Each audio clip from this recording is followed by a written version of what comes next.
Video last దాకా చూడండి, subscribe చేయండి. దొండకాయ పెసరపప్పు ఎలా వండాలో ఈ వీడియోలో చూపిస్తాను. దొండకాయను కోసుకున్నాము, పెసరపప్పు ఎంచి కడిగినాము, అందులో ఒక టమాటా, పచ్చిమిరపకాయలు, కల్జామాకు, కొత్తిమీర, ఉల్లిగడ్డలు కోసి రెడీ పెట్టుకున్నాం.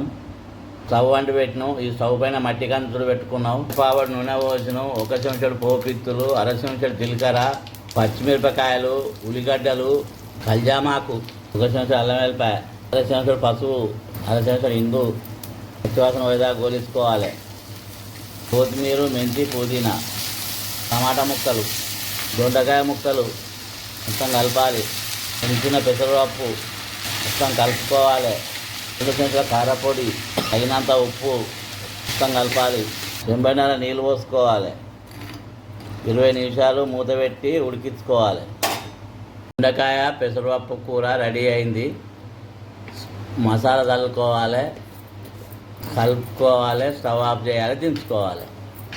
దొండకాయ, టమాటా, పెసరపప్పు కలిపి వండిన కూర రెడీ అయింది.